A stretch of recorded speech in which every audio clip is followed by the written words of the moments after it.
The next one, the chakra, is Manipur. And Manipur Chakra is also called your navel chakra or your solar plexus. It governs pitta, bile, or the heat element, heat humor out of the three humors according to Ayurveda. And it controls the fire element in your body. So the way chakras control the three humors or affect the three humors, starting from the root chakra, vata, kapha, pitta, vata, kapha, pitta. So root is vata, sacral is kapha, navel is pitta, anahat, heart chakra is vata, throat chakra is kapha, and agya chakra is pitta. So the element earth, water, fire. Sometimes people ask me if it's true that I lived in sub-zero temperatures in just a loincloth or with just a cotton robe on my body. Yes, it's 100% true. And perhaps the only reason I could do it was because of my control on the Manipur chakra, because of my control on the navel chakra. This is where heat lives in the body. The greatest concentration of heat in the body is in your stomach. If your stomach is in order, you are mostly disease-free. If stomach is messed up, you are going to be diseased.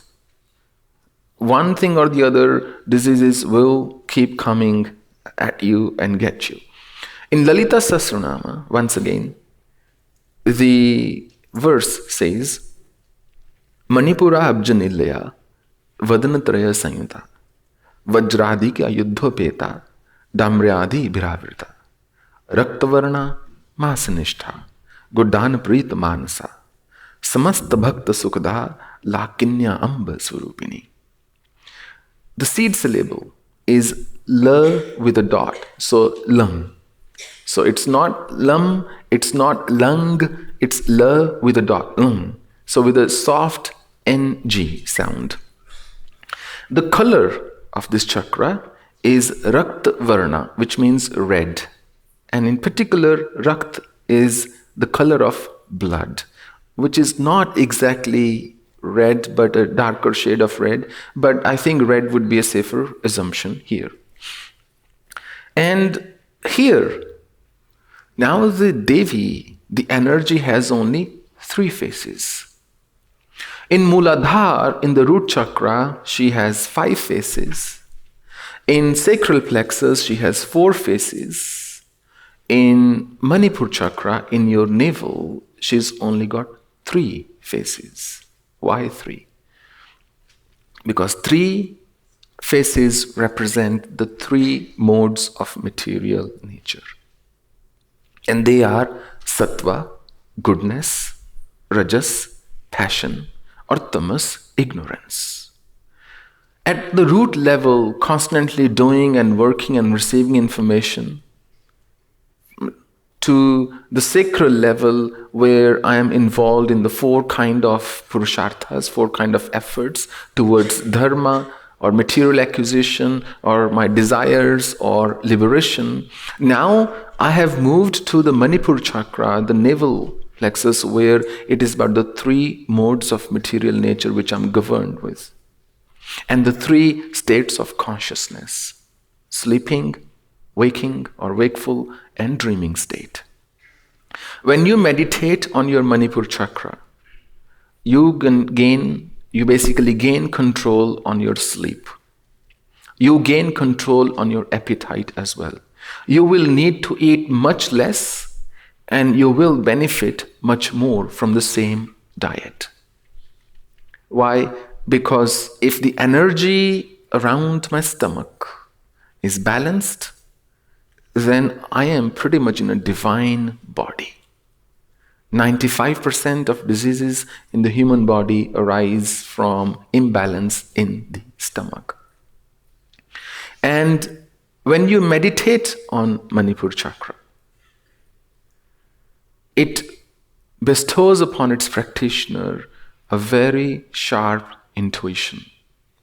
If you wish to cultivate sharper intuition, then Manipur Chakra is the chakra to meditate on, your navel chakra. So the most important chakra in the body is your Manipur Chakra.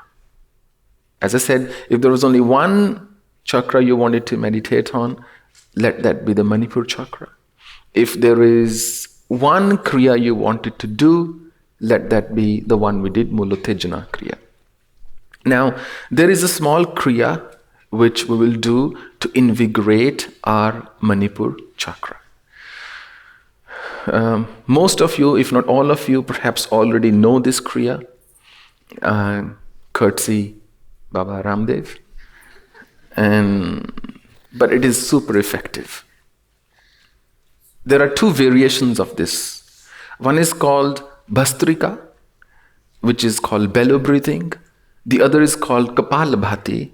Kapal means skull, and Bhati means something that's illuminated, something that's shining. So, a shining skull.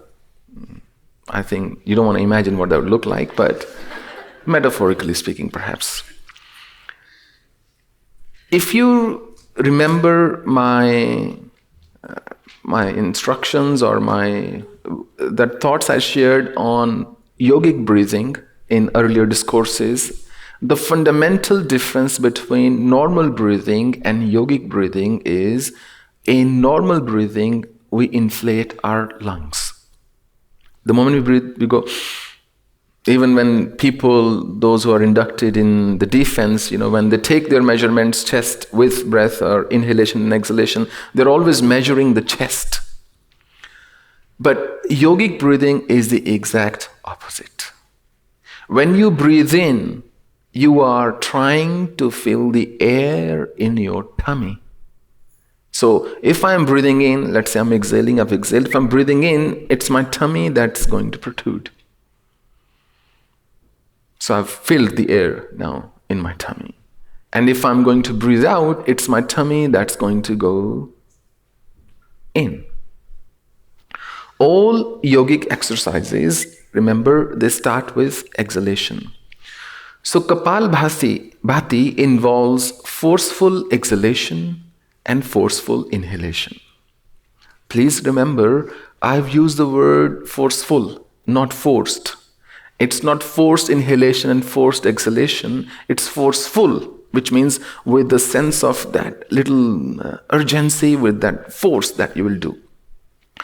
The best way to do it's to start with exhalation. So when we exhale hard. And when we exhale hard, our tummy goes in. When we inhale hard, abruptly, and our tummy goes out. So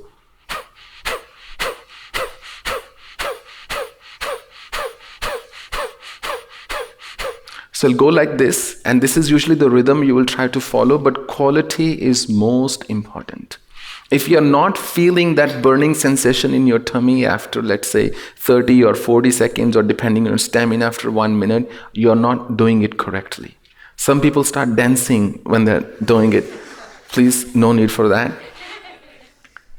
As with almost all yogic exercises, kriyas, the back is straight as an arrow. So cross-legged, straight back, and believe me, just sitting cross-legged helps you control your descending energy out of the 10 energies, out of which 5 are primary, to such a degree that you will be amazed yourself. One of the reasons I could meditate for 22 hours in a day, out of which 10 hours would be straight stretches, and one of the reasons I could live with very little sleep and with one meal in 24 hours, sometimes not even that, was because my posture was like this, the way you're seeing right now. And that allows for better flow of energy in your body. If I'm walking in cold areas, I will feel cold like anybody else. But the moment I sit in my asana, in this posture like this, the energies align themselves very quickly, and I can sit in snow with just these many clothes or even less clothes. And you all have that power in you. So straight back is very key, and straight head. So we'll start with exhalation. So we'll do it for, let's say, about 5 minutes. If you can do it for 5 minutes, it'll be awesome. So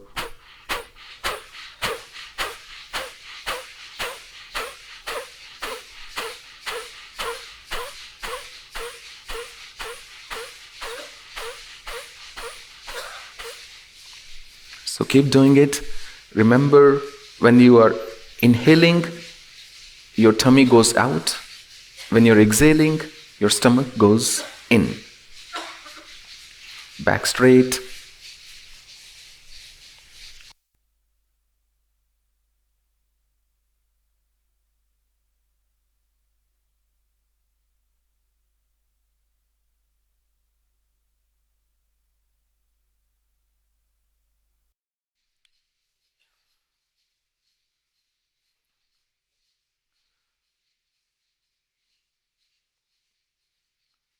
Maintain the quality.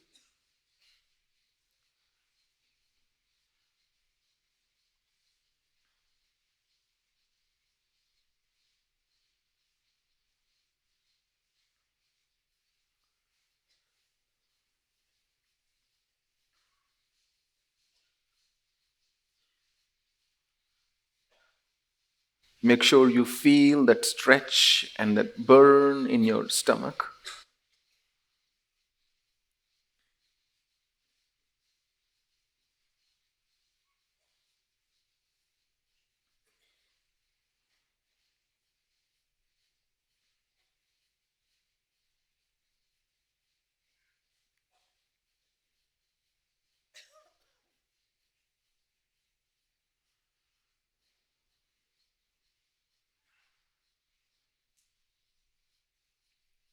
One more minute.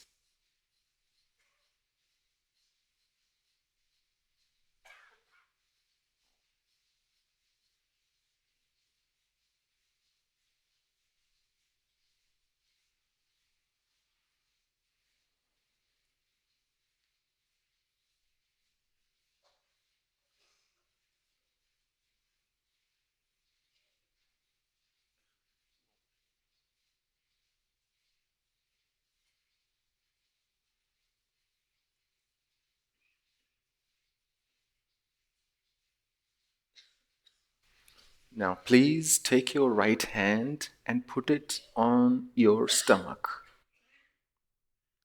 The middle of your palm right on your navel.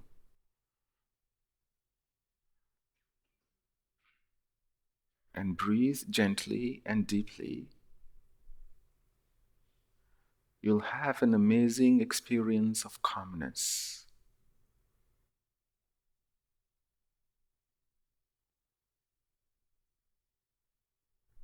After about a minute, you will start to feel the flow of energy.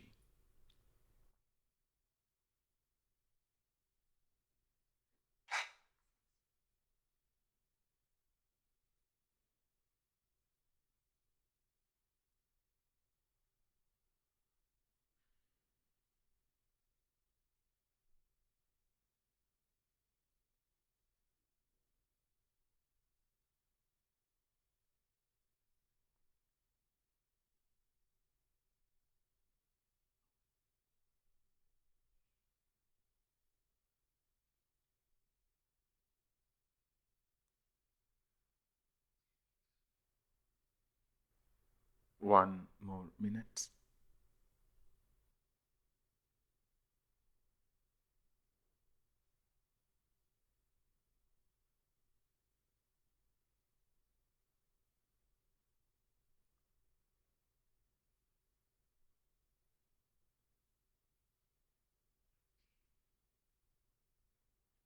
Feel the energy. 10, 9, 8, 7, 6, 5, 4, 3, 2, 1, and stop. The seat of stress is your stomach. When you are stressed, the first thing that happens is the digestion gets impacted. Your brain sends a signal, and the energy, the hormones are withdrawn from the stomach and they're pushed to the limbic system of our body. Because the brain's thinking, I may need to now fight or flight, or maybe freeze. When you meditate on your Manipur chakra, you learn to handle stress better. If you want to lose body fat, if you want to gain more, just better physical health, Manipur chakra, this particular kriya that we did, Kapal Bhati, is the one to do. It is incredibly effective. Just doing it for about 7 to 10 minutes a day is usually sufficient for most people, unless you wish to increase the intensity of walking on the path of awakening. So, we have covered 3 very important chakras. In the Kala school of Tantra, these are the only 3 chakras we are truly concerned with. Because if I can align and attain the harmony in these 3 chakras, the rest is a piece of cake. But in other schools, notably Samyachar or the full Dakshinachar, you move to the upper chakras. So we'll